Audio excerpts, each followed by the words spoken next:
نحمده ونصلي على رسول الكريم صلى الله عليه وسلم. أعوذ بالله من الشيطان الرجيم. بسم الله الرحمن الرحيم. ربي زدني علما ربي اشرح لي صدري أمري واحلل عقدة من لساني يفقهوا قولي. اولاد کو قرآن مجید پڑھانے کی فضیلت. معاذ جہنی رضی اللہ تعالیٰ نے حضور اکرم صلی اللہ علیہ وسلم کا ارشاد نقل کیا کہ جو شخص قرآن پڑھے اور اس پر عمل کرے اس کے والدین کو قیامت کے دن ایک ایسا تاج پہنایا جائے گا جس کی روشنی آفتاب کی روشنی سے بھی زیادہ ہوگی. اگر وہ آفتاب تمہارے گھروں میں ہو بس کیا گمان ہے تمہارا اس شخص کے متعلق جو خود عامل ہے. یعنی کہ جو شخص قرآن پڑھے اور پھر اس پر عمل کرے تو والدین کو قیامت کے دن ایک بہترین روشنی والا جیسا کہ سورج کی روشنی والا اس سے بھی زیادہ روشنی والا تاج پہنا جائے گا. اور بتایا جا رہا ہے کہ اس آفتاب کا یعنی وہ روشنی انہی گھروں میں نکلی ہو، یعنی کہ آج سے سورج کئی میل دور ہے نا، جسے بتایا جا رہا ہے کہ انہی گھروں سے آفتاب طلوع ہو، وہ روشنی انہی گھروں میں سے ہے. یعنی قرآن پاک کے پڑھنے اور اس پر عمل کرنے کی برکت یہ ہے کہ اس پڑھنے والے کے والدین کو ایسا تاج پہنایا جائے گا جس کی روشنی آفتاب کی روشنی سے بہت زیادہ ہے.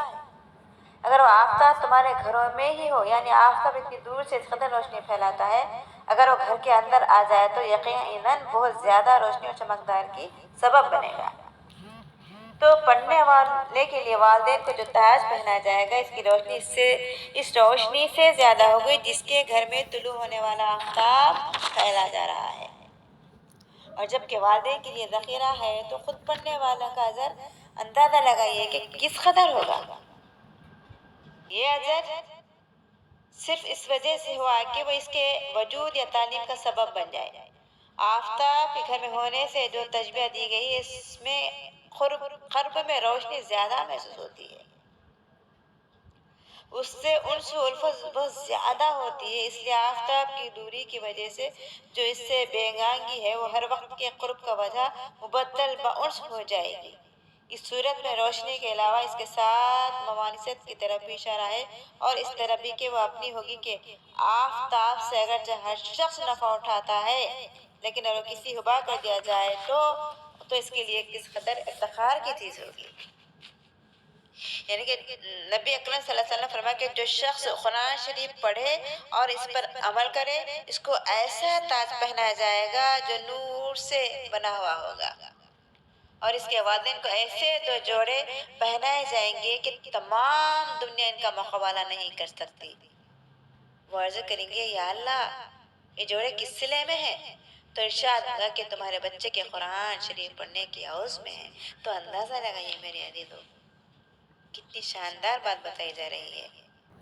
یعنی کہ اس پر عمل کرنا سب سے بڑی بات ہے. قرآن شریف پڑھ کے اس پہ عمل کرنے والوں کو ایسا تاج پہنائے گے جو نور سے بھرا ہوا ہے. تو کون پسند نہیں کرتے نور سے بھرا ہوا جوڑا پہننے کے لیے جو تمام دنیا بھی مقابلہ نہیں کر سکتی.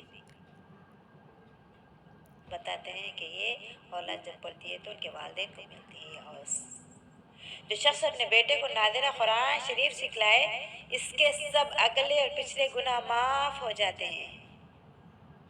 اور جو شخص حفظ کرائے اس کو قیامت میں 14ویں رات کے چاند کے مشابہ اٹھایا جائے گا اور اس کے بیٹے سے کہا جائے گا پڑھنا شروع کر.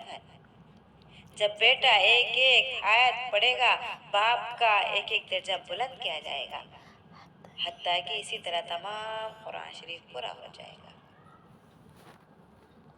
اگر خدا نخواستہ اپنے بچے کو 4 پیسے کے لالچ میں دین سے محروم رکھا تو یہی نہیں کہ آپ اصلاح ایزا ثواب سے محروم رہیں گے بلکہ اللہ کے یہاں آپ کی جواب دہی کرنی پڑنی ہوگی.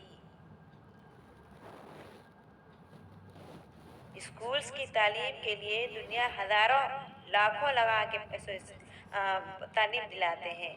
جب قرآن کی تعلیم کی بات آتی ہے تو دل بھینس لیتے ہیں، خرید لیتے ہیں، کشادگی نہیں پیدا کرتے. دنیا کی تعلیم کے واسطے بچے کو جب نرسری سے ڈالتے ہیں تو اس کو جام ملنے تک لاکھوں کا پیسہ لگانے کے واسطے تیار ہوتے ہیں. جب قرآن کی بات آتی ہے تو نمّا اتنے نہیں ہونا ایسی بات کرتے ہیں. تعلیم کے واسطے بچے کو جب نرسری سے ڈالتے ہیں تو اس کو جام ملنے تک لاکھوں کا پیسہ لگانے کے واسطے تیار ہوتے ہیں. جب قرآن کی بات آتی ہے تو نما اتنے اتنے نہیں ہونا، ایسی بات کرتے ہیں. لیکن یہاں کیا بتایا جا رہا ہے؟ 4 پیسے کی لالچ میں دین سے محروم رکھا تو یہی نہیں، اس لا اعزاز ثواب سے محروم رہ جائیں گے، پھر اللہ کے یہاں بہت بڑی جواب دہی کرنی پڑنی ہوگی. اور پھر حدیث کا ارشاد ہے کہ کلکم راء وکلکم مسئول عن رعیتہ، ہر شخص اس کے ماتحتوں اور دستگروں کا بھی سوال ہوگا ان کو کس قدر دین سکھایا ہے. ہاں یہ ضرور ہے کہ ان ایوب سے آپ بچنے اور بچانے کی کوشش کیجئے، مگر مثال یہ دی جاتی ہے کہ جوؤں کے ڈر سے کپڑا نہ پہننا کوئی عقل کی بات نہیں ہے، البتہ اس کو صاف رکھنے کی کوشش کریے.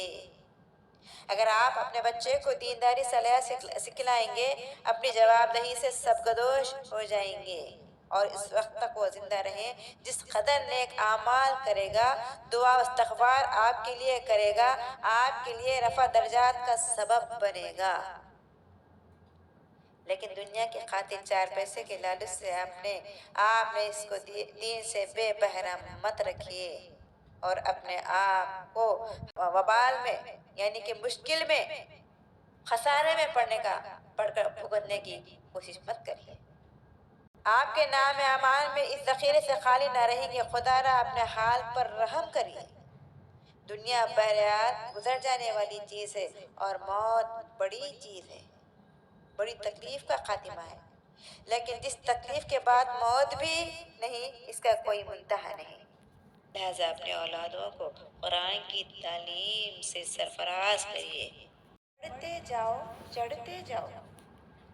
عبداللہ بن عمر رضی اللہ تعالیٰ حضور اقدس صلی اللہ علیہ وسلم کا ارشاد ہے کہ قیامت کے دن صاحب قرآن سے کہا جائے گا کہ قرآن شریف پڑھتا جا اور بہشت کے درجوں میں چڑھتا جا. جتنا قرآن شریف پڑھتے جائیں گے بہشت کے درجوں میں، بہشت کے یعنی کہ سیڑھیوں کو ویسے چڑھتے جائیں گے. اور ٹہر ٹہر کر پڑھ، جیسا کہ تو دنیا میں ٹہر ٹہر کر پڑھا کرتا تھا. بس تیرا رتبہ وہی ہے جہاں آخر آیت پر پہنچے. یعنی کہ قرآن شریف میں جتنی آیتیں یاد کرتے ہیں اتنے آیتوں کا درجہ بہشت میں بلند ہوتے جاتا ہے. اس لیے زیادہ سے زیادہ قرآن حفظ کرنے کی کوشش کریں، آیتیں یاد کرنے کی کوشش کریں، سورتیں جتنے بھی ہو سکے یاد کرنے کی کوشش کریں، اس لیے کہ بتایا جائے کہ جتنا ہم پڑھتے جاتے ہیں بہشت کے سیڑھیاں اتنے چڑھتے جاتے ہیں. آپ کتنی آیتیں کریں جو آخری آیت ہم کو پہنچتے ہیں پورے قرآن شریف میں جتنے بھی صورتیں پڑھتے ہیں، جو ہمارے لیے وہ آخری آیت حفظ ہوتی ہے، وہاں کے درجے اتنے بلند ہوتے ہیں. تو پورا قرآن حفظ کرنے والوں کا مرتبہ کتنا ہوگا اندازہ لگائیے. اللہ سے دعا ہے اللہ تعالیٰ ہم کو قرآن کی تعلیم سے ہمیں مانا مال ہونے والا بنائے، جس طرح اللہ تعالیٰ سکھایا ہے اس طرح ہمیں حفظ کرنے والا بنائے، ہمارے دلوں کا نور بننے والا بنائے، ہمارے زبانوں پہ الفاظ جاری ہونے والا بنائے، ہمارے ذہنوں کو کشادہ ہونے والا بنائے. اس قرآن کی برکت سے ہمارے دل میں، ہمارے سینے میں نور اترنے والا بنائے، دل سے غم گھٹن دور عطا فرمائے. جب تک ہمیں زندہ رکھے اللہ تعالیٰ اس کی رحمت سے ہمیں گناہوں سے بچنے والا بنائے. اس کی دی ہوئی کتاب پر ہم کو تھام کر اس پہ ہمیں ڈٹ کر چلنے کی توفیق عطا فرمائے، نیکی پہ جمنے کی توفیق عطا فرمائے. اس طرح کتاب اللہ تعالیٰ اس کتاب جس طرح سکھائی ہے اس کو ہمیں حفظ کرنے کی توفیق عطا فرمائے. زبان پر اس وقت ہر وقت ہمارے یہ قرآن کے الفاظ جاری رکھنے والا بنائے، دل سے غم گھٹن دور ہونے والا بنائے، دل کا بہار سینے کا نور ہونے والا بنائے. آمین ثم آمین. وآخر الدعوانا ان الحمد للہ رب العالمین.